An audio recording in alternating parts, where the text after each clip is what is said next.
All right, so we're going through here. Side of the vehicle, side of the vehicle, side of the vehicle. Orange stage, good job. Slow it down. Nope, we're not slowing it down. We're gonna put ourselves in danger. That's what we're gonna do. All right, so instead of doing that, slow it down and let them in. Novel concept, right?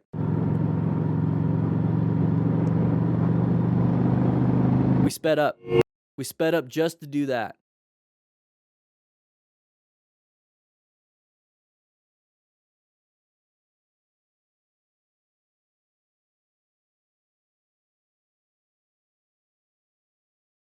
What are you doing?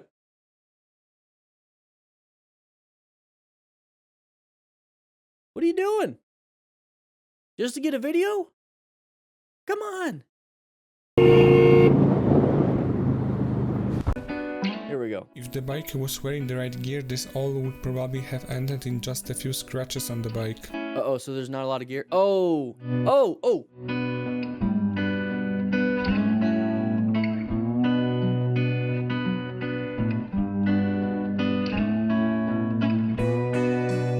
Oh, he's got a concussion.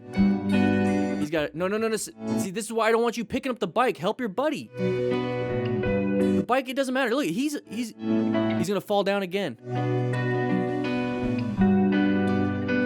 He's got a concussion, dude. Sit his ass down. Sit him down. That's why I don't want you guys going for the bike right off the... Holy crap.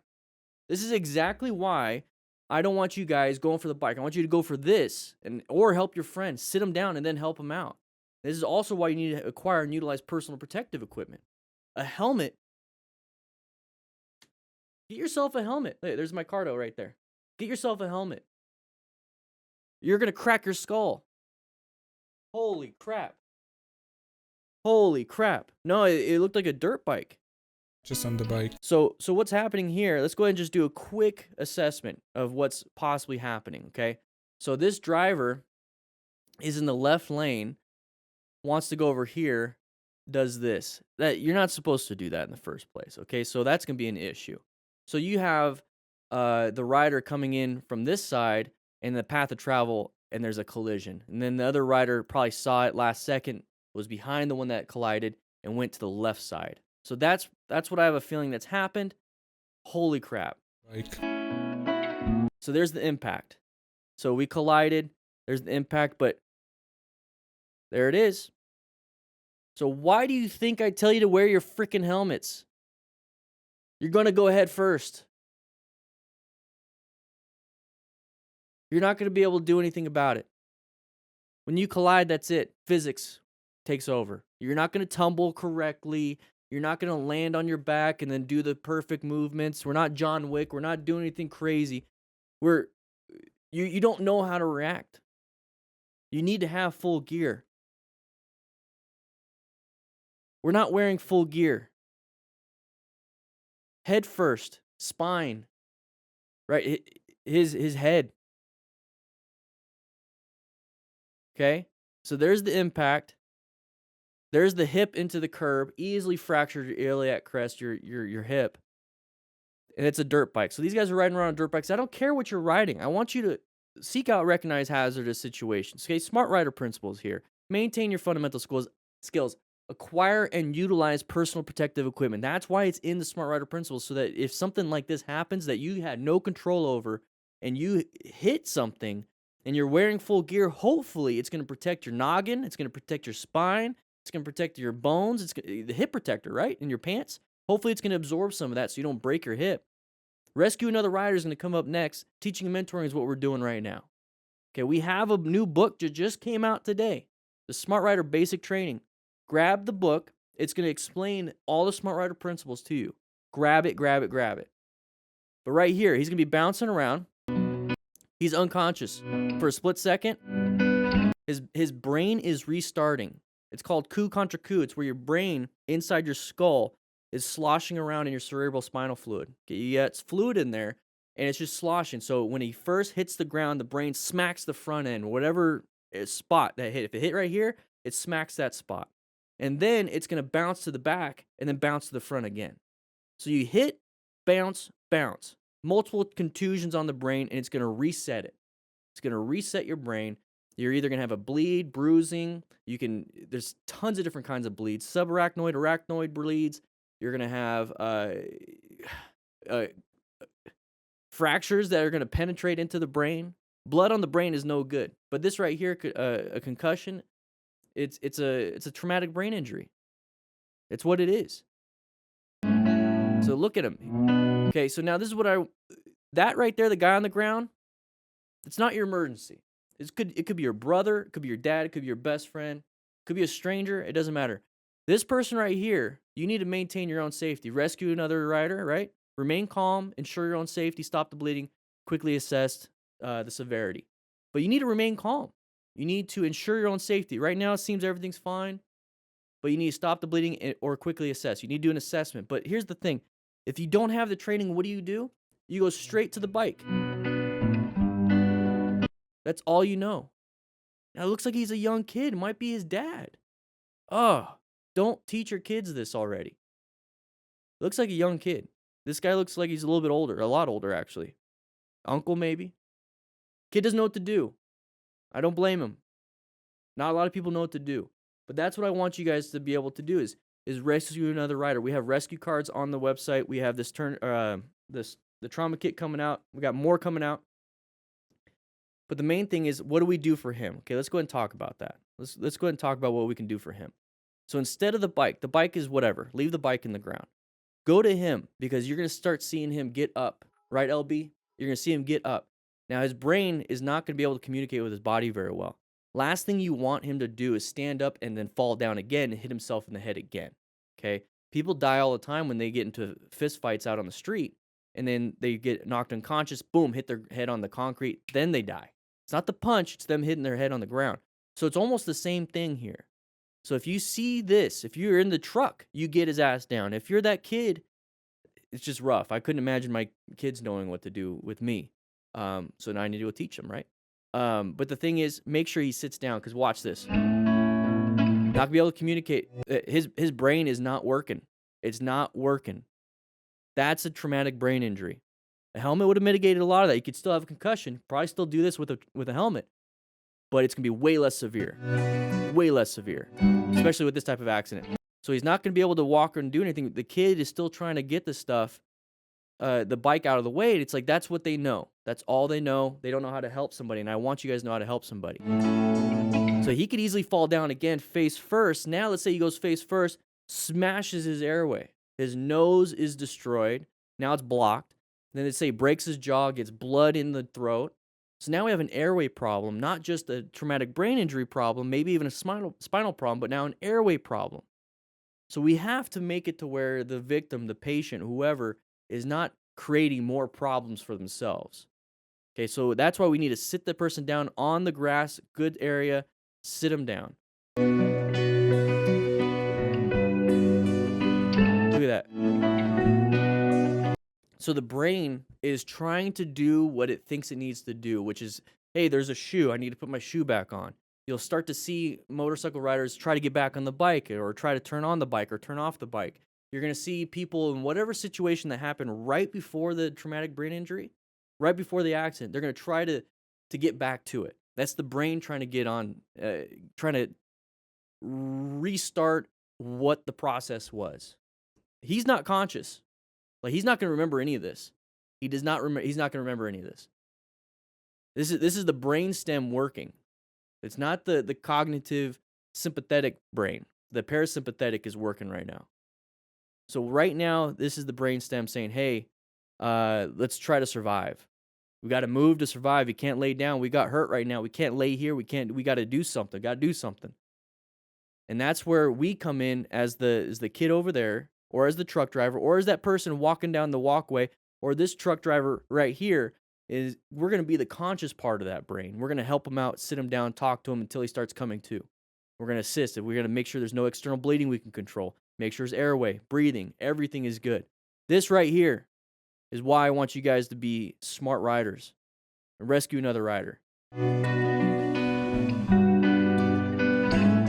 kid doesn't know what to do. The kid doesn't know what to do.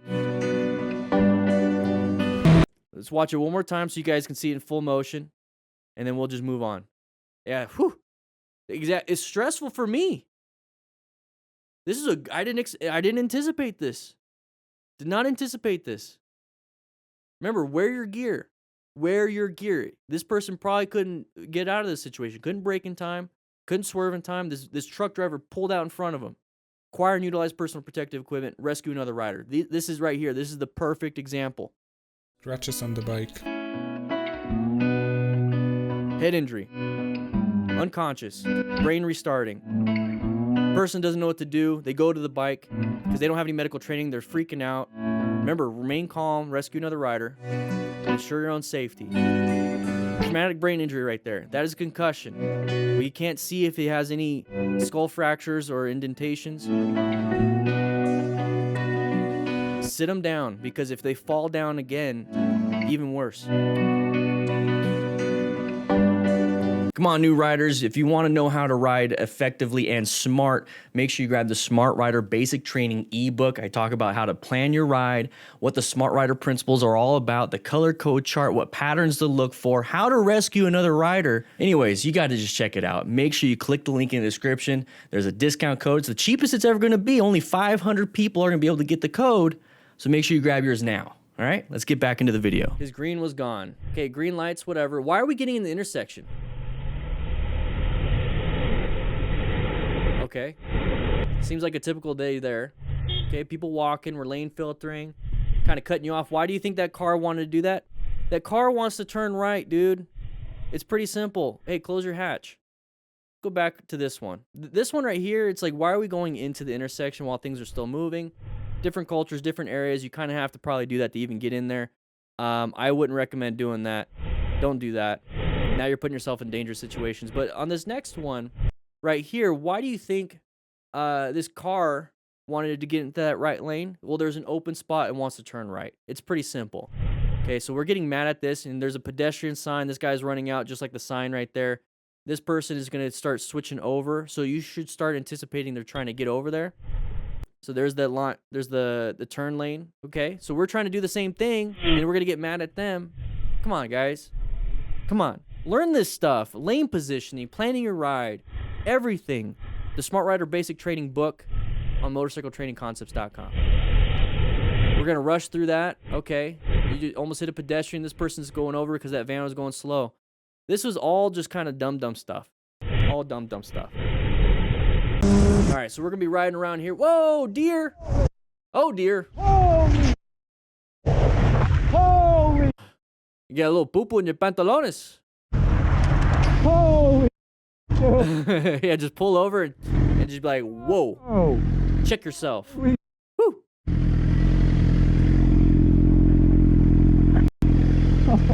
That little brown stage. Now, you got to be safe. You know what? Hey, see right here, this is what I'm talking about. Get off the road, though. Get off the road. I get it. Freaking out a little bit. Get off the road. Holy God, dude. Not safe. Not safe at all to be right here. Not safe at all. So what happened was, had a close call with a deer right there. Oh, freaky. Okay, good job adapting to that. You guys see the other one?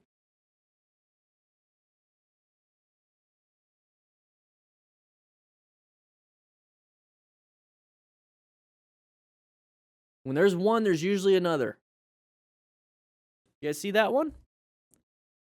Let's go back. Now watch.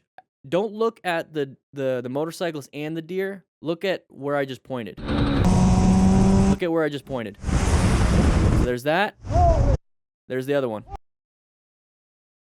So just when you see your buddy almost hit a deer, look at it. There's the other one. Ran back, like, screw that. When you see this, be prepared. Be prepared. Just because you're way behind, you see this happening, be prepared for another one and another one and another one until you're out of this area. Got to be very, very careful. Very careful. So take a look right around here. I'm going to slow it down. So there's that one.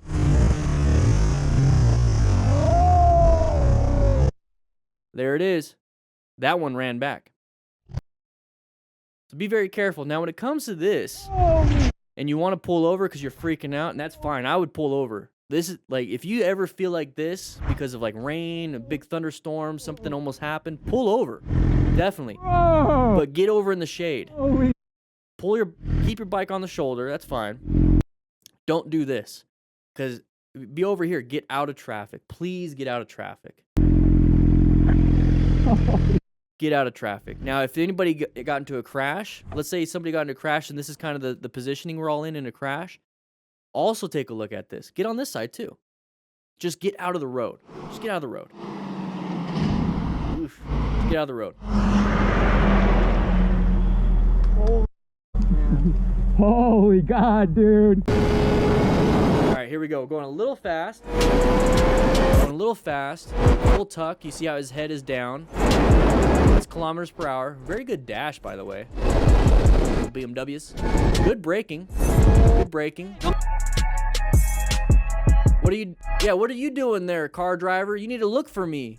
You're going the speed limit, passing a vehicle going slower than you. Dumb. You should be paying attention to me. Now, I don't know if this is the AutoBahn. I mean, BMW, Germany, all that stuff. I don't know if it's the AutoBahn. I don't know the rules when it comes to all that stuff. Can somebody from Germany help me out with the signs? Maybe. Is it the AutoBahn? I don't know. What are the rules? Ausfahrt? It's the AutoBahn, no speed limit. Okay, so he's doing his thing, and I know like there's a code of conduct when it comes to passing vehicles and all these things you're supposed to look, right?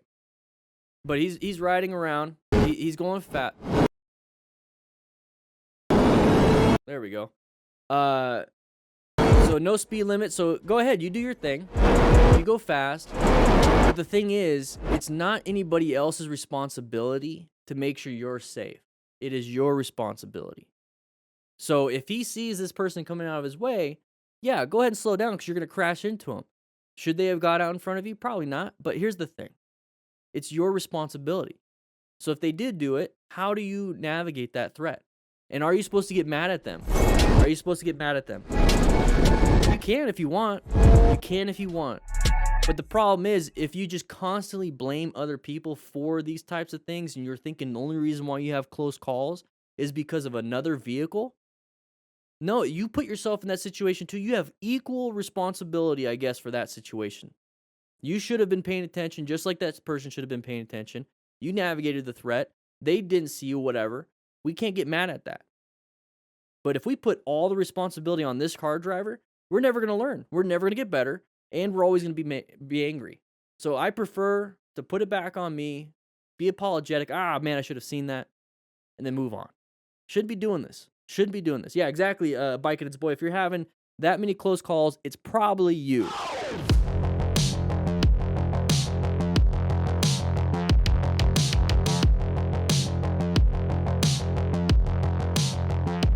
What is up, everybody? DanDanTheFireman here with Motorcycle Training Concepts. Since we learned how to use the friction zone and throttle control, it's time to put some of this stuff into practice. We're going to be learning how to do the tight turn from a stop. Now, you're going to need this when you're out there riding on the road and you got to start from a stop sign or stop from a stoplight or basically get out of a parking space. So that's what we're going to be doing, and we're going to be utilizing this big motorcycle here. This is the Indian Chief Dark Horse, the 2022. So let's just jump into it. All right, everybody, we just did a few things with the friction zone, throttle control, and now we're moving on to the tight turns from a stop. If you notice, I'm in a parking space. I'm backed in. It's a lot like what you would typically do with your Indian Chief Dark Horse 2022 or any other motorcycle. You back it in, but you also don't want to go crazy and hit parking spaces over there or cars. You don't want to run wide. You want to look good, too. It's at bike night, whatever it is. So we're going to go ahead and do that. So the main thing we need to focus on is going to be the direct steering, the clutch control, the throttle control, friction zone, and we're going to add a little bit extra, and that's going to be counterweighting. So what's going to happen is you're going to put weight on that outside peg, or if you have forward controls, get those upper body movements going. So get it to the opposite side, and I'll show you real quick what I mean by that. So we're in first gear, side stand up, everything. So what we're going to do before we head off, and once again, if you don't have a parking space like this and you just have big open area, I do have a diagram with some measurements. I'm on this cone, there's that cone. I utilize a lot of what I have. So what we're going to do is we're going to look where we want to go. We want to go that way. We're going to turn the handlebars that way. Very good. I have my hand firmly grasping that clutch lever until we get to the point where we need it. A little bit of throttle. We're going to get that outside foot on the peg. Now, if you really want to, you can get a little bit of booty off the side too, but I'm just going to go ahead and look where I want to go. Direct steering. Give it a little bit of throttle. Start letting out that friction zone. Lift that feet up as soon as we can. And now we're going to go ahead and head out. We didn't even get close to the other stuff.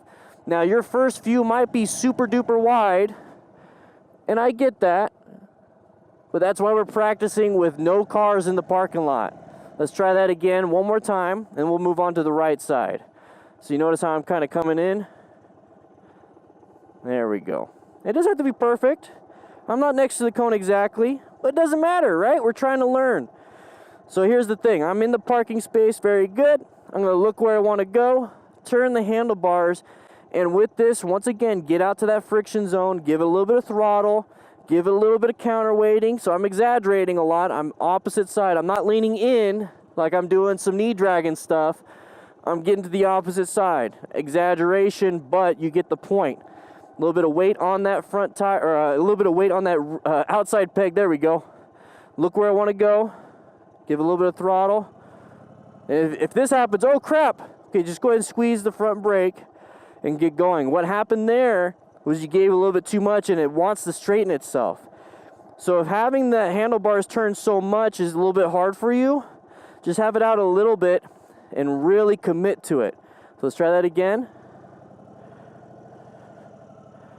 There we go. Sometimes it happens. Sometimes it gets a little crazy, a little squirrely on that. Now these big bikes right here, they can be a little torquey, so you got to be careful. But who says you can't do this on an Indian Chief Dark Horse 2022? I don't know why I say the thing at the end, but I'm having a ton of fun here. There's the camera, a little background behind the scenes. Oh, look it. Now we're on this side. Okay, so now we got to do the left-handed turn. So same thing, turn it to the left, counterweight, and do what you need to do. Now, if you're having trouble, okay, let's say it's like, oh man, Dan, you're doing so good. I can't do that. That's perfectly fine. Here's what we're gonna do. We're gonna walk it. Let's go ahead and walk it a little bit. So straighten those handlebars a little bit. Get it to that friction zone. Just walk it. Keep that turning. Keep it turning. That's walk it. Hey, you know what? Let's just keep walking it. There's a manhole cover. And there's my cones from the braking that I did earlier. Let's go ahead and walk it. There's no shame in walking out of a parking space and doing this. You do not have to be a street Rossi. You do not have to be the craziest person out there in the parking lot.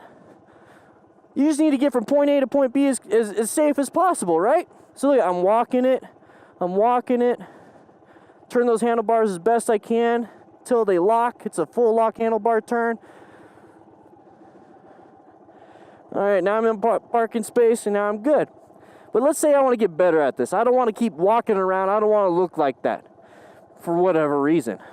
We're going to go ahead and turn those handlebars, and now we're going to try to lift our feet up as quick as possible. There you go. Let's try that one more time so you can see what I did. I lift one foot up, not both. So what I did was walked with my left foot but kept my right foot up. So what I'm going to do is the same thing. I'm just going to go ahead. Oh, I'm walking with my left foot. Walking with my left foot. Okay, cool. Now I can go. I'm straight up. It's easy with the friction zone going straight. For some reason, I'm having trouble when it comes to the turning part. Let's just do it one more time, but now we're going to do it completely, because here's the thing. We're always trying to improve. That's the point. We're not trying to say, oh, I think I'm good with this, and I'm going to just end it there. No, let's get our feet up. Let's get both feet up. So once again, friction zone, throttle control, head turn where you want to go. Don't look straight. You're going to go straight. Look where you want to go. Turn the handlebars, counterweight, get those feet up as soon as you can. Okay? Nice and smooth. Everybody, the goal is to just get better and better and better. And the sooner you can get your feet up, the sooner you can start doing U-turns inside of a parking lot And that's the best feeling ever, getting bonded with your bike, especially if it's a brand new bike like this 2022 Indian Chief Dark Horse. Great bike, but if you're doing this on anything like a Honda Shadow or a Sportster or any type of thing like a Honda Rebel, whatever it is, it's a cruiser, practice, practice, practice. Hey, even sport bikes. But either way, we're focusing on cruisers today. If you like today's video, make sure you click this video right here to keep watching more. But if you want to become a smart rider, click this and grab this Smart Rider Basic Training ebook. It's going to help you become a smart rider by planning your ride, rescuing other riders, knowing what patterns to look for, and so much more. Make sure you grab it. Link will be in the description also. I'll be seeing you around.